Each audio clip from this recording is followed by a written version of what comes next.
నిన్నటి వరకు ఆంధ్రప్రదేశ్ రాష్ట్రంలో వినిపించినటువంటి ఎలక్షన్స్ బిఫోర్ వరకు దేశంలో ఎక్కడా లేనటువంటి విధంగా ఆంధ్రప్రదేశ్ రాష్ట్రంలో చెత్త మీద చెత్త పన్ను విధించినటువంటి చెత్త ముఖ్యమంత్రి జగన్మోహన్ రెడ్డి అనేటువంటి కామెంట్లు చేసినటువంటి ఈనాటి కూటమి నేతలు ఈరోజు అప్పుడు రూపాయి ఉండేది లేదు 2 రూపాయలు ఉండేది చెత్త పన్ను ఫర్ డే, ఈరోజు 3 రూపాయలు చేయాల్సిందే అని చెప్పి డిప్యూటీ సీఎం పవన్ కళ్యాణ్ గారు చేసినటువంటి కామెంట్లు.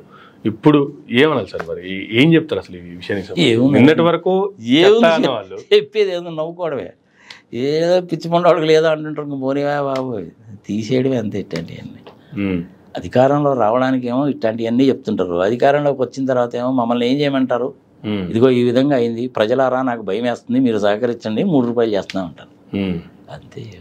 నెలకు 30 రూపాయలు కట్టలేరా అయిందని చెప్పి మళ్ళీ వాళ్ళే అడుగుతారు. ఏదో అంటుంటారు, పోనీ అబ్బా పెద్ద పట్టించుకోవాల్సిన పని లేదు అంతే.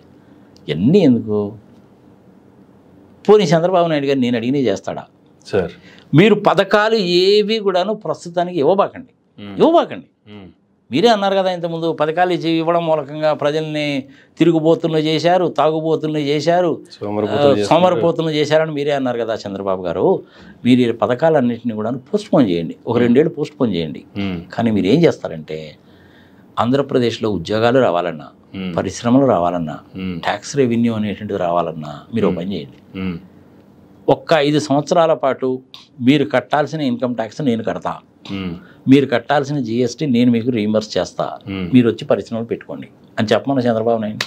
Almost 5 years equal to special status. మరి అంతేగా చెప్పమనండి చంద్రబాబు నాయుడు గారు. చెప్తాడేమో, చెప్తే మంచిదే, పరిశ్రమలు వస్తాయి. ఎంతసేపటికి Kia Kia Kia Kia Kia కాకిగోళ చేశారు కదా. వచ్చిన ఒక్క ఇండస్ట్రీ కాకిగోళ చేశారు. లెక్కలు తీసి చూస్తే కొన్ని వేల ఇండస్ట్రీలు వచ్చినాయి. 16 లక్షల మందికి ఆంధ్రప్రదేశ్లో కొత్తగా ఉద్యోగాలు వచ్చినాయి. నేను చెప్పడం లేదు, కేంద్ర ప్రభుత్వం చెప్పింది. ఎక్కడి నుంచి?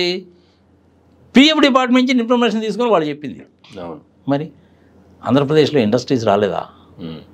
700 కోట్ల రూపాయల ఉద్యానం ప్రాజెక్టు కళ్ళు దొబ్బినాయా? కనపట్ల నీకు? వెలిగొండ 2వ టన్నలు కనపట్ల నీకు?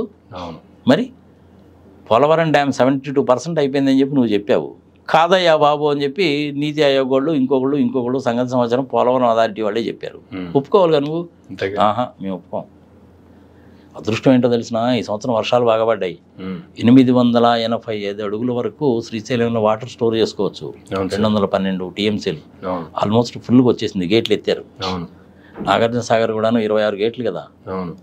590 అడుగుల ఎత్తు వరకు నీళ్లు స్టోర్ చేసుకోవచ్చు. 620 అడుగులు అనేది డ్యామ్ హైట్ అంతే. అంతకుముందు బస్సులు కూడా పోయాయి కాబట్టి ఇప్పుడు అది కూడాను చాలా వరకు వచ్చింది. ఐ థింక్ నిన్ననో ఎప్పుడో చూసినట్టున్నా నేను 425 అడుగులు 524 అడుగులు ఏం వాటర్ వచ్చింది. ఇంకో 4-5 రోజుల్లో వర్షాలు కనుక పడితే మహారాష్ట్రలో కర్ణాటకలో పడుతున్నాయి కాబట్టి డ్యామ్ నిండిపోద్ది, జలాశయాలు కళకళలాడతాయి.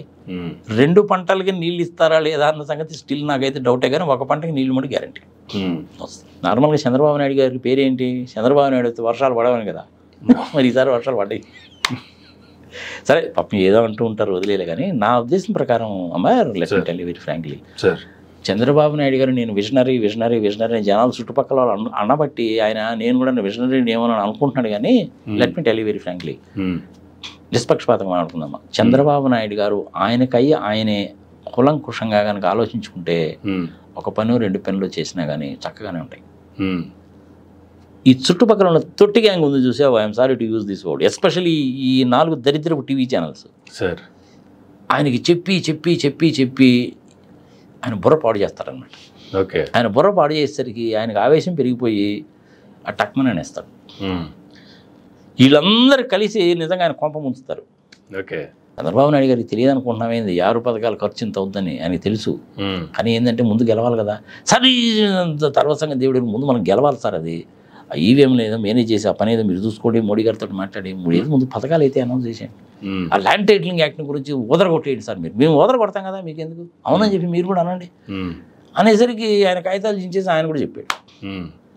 చెయ్యక తప్పదన్న సంగతి ఆయనకి తెలుసు, 3 సిలిండర్లు కుదరదన్న సంగతి తెలుసు, అన్ని సంగతులు ఆయన తెలుసు. అందుకే చెప్తున్నాను నేను, ఇండిపెండెంట్గా ఆయన కనుక వదిలేస్తే ఎక్సలెంట్. ఇప్పుడు 95-96లో ఆయన చీఫ్ మినిస్టర్గా ఉన్నప్పుడు నేను కూడా పనిచేసినటువంటి సార్ హైటెక్ సిటీ ప్రాజెక్ట్ అప్పుడు హనుమాన్ చౌదరి గారు మేమందరం కూడా కలిసి వర్క్ చేసినటువంటి వాడు. వినేవాడు, మంచి గుడ్ లిజనర్, వింటాడు మనిషి.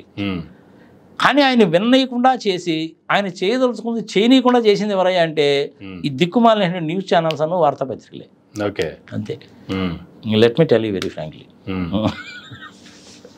ఇప్పటికి కూడా విచిత్రం ఏంటంటే ఆయన వాళ్ళు చెప్పిందే వింటాడు. ఇప్పుడు మీలాంటి వాళ్ళు నాలాంటి వాళ్ళు చెప్పింది ఎండవు, ఆయన చెప్పిందే వింటాడు. ఇప్పుడైనా కానీ ఏంటంటే అబద్ధము తీయగా ఉంటుంది, నిజము చేదుగా ఉంటుంది సార్. ఆయన ఊపిరాడనీరు స్వామి. ఎందుకంటే వీళ్ళ స్వార్థం వీళ్ళదే. మరి వీళ్ళకి పేపర్లకి దీనికి అడ్వర్టైజ్మెంట్ కావాలి కదా. నువ్వే చెప్తున్నావు ఎందుకంటే ఏదో కాగితం చూపించి చెప్పావు కదా. ఆయన హయాంలో 44,000 కోట్లు, జగన్మోహన్ రెడ్డి హయాంలో 86,000 కోట్లని. మరి టీవీ ఛానల్స్ వాళ్ళకున్న పేపర్లు డబ్బులు ఎన్ని నుంచి వస్తాయి? వీళ్ళ స్వార్థం కోసం అని చెప్పి ఆయన చేత చెప్పించి ఎవరికి ఆయన ఇబ్బంది పెట్టి అనిపించేవాడు చేస్తారనమాట.